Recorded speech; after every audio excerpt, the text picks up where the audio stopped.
Kyle Gibson breakout? Is this really happening? Are we believing what our eyes are seeing? Find out on this next episode of Fantasy Baseball Pitchers, Kyle Gibson edition.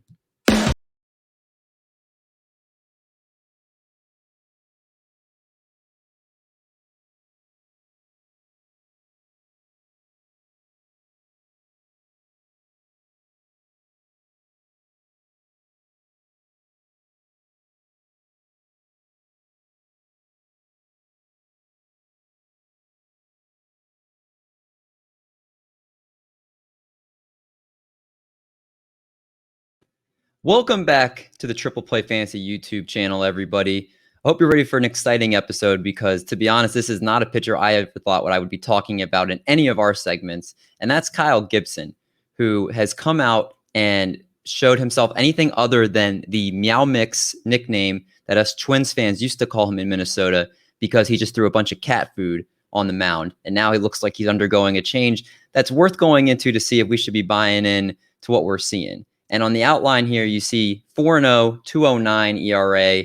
And this is not anything we've seen previously of Kyle Gibson. If you look, 2019, a 4.85 ERA, 4.26 FIP. And then his last year, first year with the Rangers, a 5.35 ERA and a 5.39 FIP. Just absolutely awful. He was just looked like one of the most hittable pitchers in the big leagues. But then he goes into this season, and all of a sudden he starts incorporating a cutter.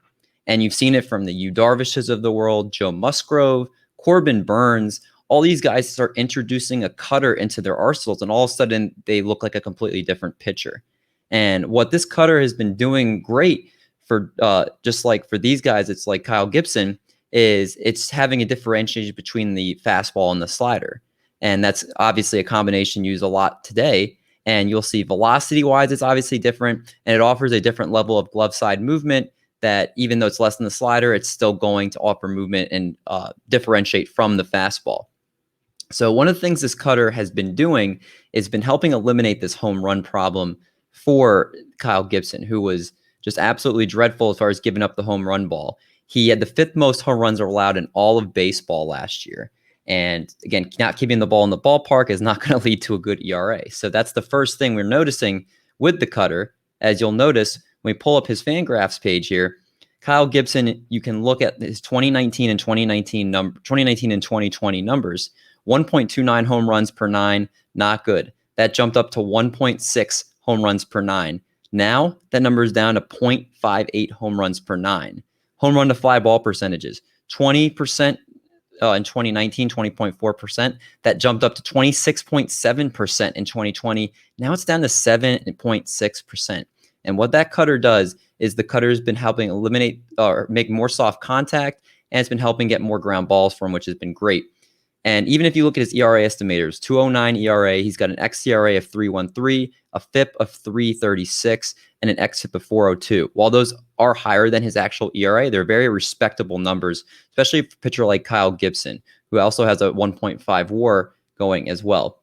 But again, we're talking about this cutter. One of the advantages that this cutter, again, has been doing for Kyle Gibson here is it allows, like we talked about, we have the slider that he already has, which has been also improved as a whiff pitch, a soft contact pitch because of this cutter there.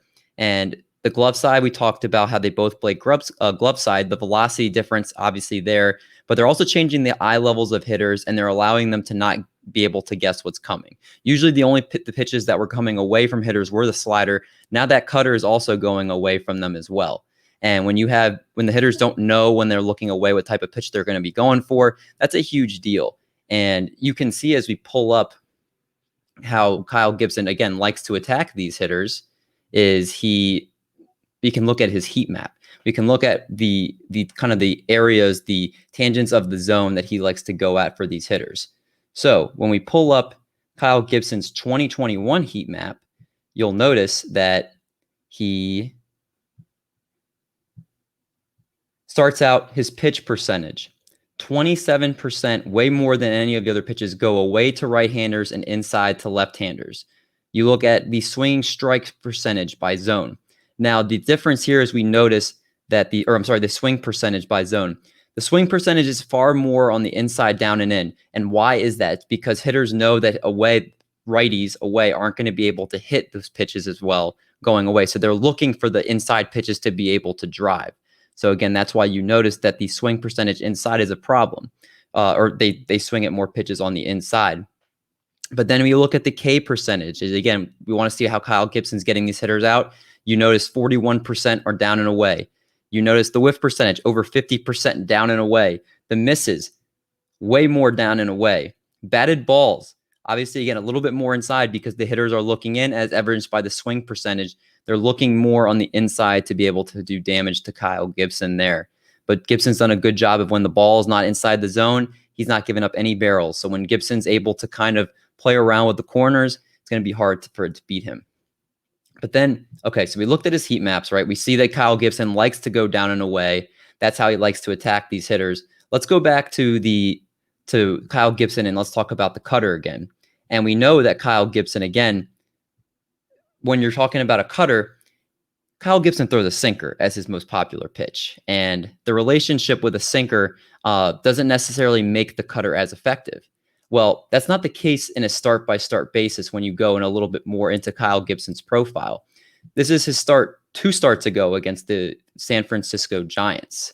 As you'll notice when they played the Giants, he didn't go necessarily sinker heavy. This was the Baseball Savant game feed for that game. He went a lot more four-seam to start out. He went 24% four-seam fastball, 22% change, 14% cutter, 14% slider, 14% cutter, 12% sinker. So he really balanced out his pitches. And with that four-seam fastball up there as its most used pitch, he was able to get 8 swings and 1 whiff on it. So again, not great with the whiffs, but using the fastball that much allowed the cutter to get 5 whiffs and the slider to get 4 whiffs. So the slider and cutter had 9 of his 15 whiffs. And that's what the fastball is doing. It's hopefully setting up the 2 pitches that are able to break away glove side. So you saw that in that start. And again, he did very well in this start. Then you look at his most recent start, and this one was against the Houston Astros. Now, the whiffs were down in this start. He did pitch 6 innings of 1-run ball, but the key thing was, again, he's trying to change up his arsenal again and not have the hitters exactly know every single thing that's coming along here. So when you look at his start against the Houston Astros, he went back up to sinker as his most used pitch at 52%. The curveball at 14, changeup at 12, slider at 8, slider at 11, cutter at 8, fastball at 3%. Now, again, fastball is not getting many whiffs. He got 0 on the 3 pitches there. He got 2 on the sinker, 1 on the curveball, 1 on the slider. So obviously with him using less sliders and cutters as he did in his other start, obviously the fastball helping set that up, that's why the whiffs were down. And again, while it was effective, he's able to keep hitters off balance with these types of pitches. He wasn't quite as effective when he went heavy sinker to try to mix up with those breaking pitches. So again, I don't know if it's something more he's using to, hey, I don't want the hitters to have my scouting report and know exactly what I'm going to use. But as long as he keeps changing up his pitch mix and his arsenal, it can become very effective. And you'll see that as we pull up just some things with his most recent start here against Houston. You'll see him starting out first against Alex Bregman. And what he does against Bregman is he does a nice job of going both sides of the plate, helping set up, using his arsenal and being able to take down one of the best contact hitters in our game, actually. So you see him start off here with with Alex Bregman. First pitch goes inside with the 88-mile-an-hour cutter, doesn't get the call there. Obviously right on the inside, but the cutter helps set up. He's able to go away now with the slider. Boom. He's able to get that first strike in on him there. So then he's got him 1-1. He's used both sides of the plate. He's gone down and away with his second where he likes to go. He goes down and away again, misses completely with that pitch. So he goes down to 2-1, but what he's done is he's helped keep Alex Bregman's eye level down a little bit, down and away, and he's able again to use it, be able to help set up. He's got a 1-2 count, goes away again with the 84-mile-an-hour slider, back to 2-2 count, and then to get Alex Bregman here, he goes down with that 93-mile-an-hour fastball. Can argue if it was the right call or not, but he locates very well. He stays down in the zone and is able to get him there. So that's the at-bat against Alex Bregman, but we see now in his next pitch, this is against Chas McCormick. So when we watch Chas McCormick, you'll notice how he starts out. Chas McCormick goes inside with the 92-mile-an-hour fastball, very much inside, more than it needed to be. Backs him off the plate, though, a little bit, as, again, we know, especially versus right-handed hitters, that Bregman doesn't do as well inside. They're going to swing more. He wants to go away. So he goes down again with the 93-mile-an-hour fastball, similar to the area where he got Alex Bregman, fouls it off. Then he go and you see, again, outside, perfectly placed fastball down and away at 92, able to get that strike. When you're locating down and away like that, able to really pinpoint control in the zone, it's going to be hard for hitters to beat you. And then he goes away again with the 93 and just blows him away. Again, Kyle Gibson, when he can just pinpoint his spots away, down and away in the zone, you're not going to be able to beat him. So the bottom line here is, you again, talking about the heat map, talking about his varying pitch mix arsenal, talking about the increased use of that cutter, which has been just huge for Alex Bregman's career, or for Kyle Gibson's career. You can see why this cutter has basically allowed everything to open up and allowed him to look like a completely new pitcher this year. As if you have him on your fantasy team, you're pretty happy right now. So Kyle Gibson, are we buying a 2.09 ERA? Probably not. It's probably closer to what the ERA indicators have, as anywhere from kind of a low to mid 3 ERA is what I would expect from him.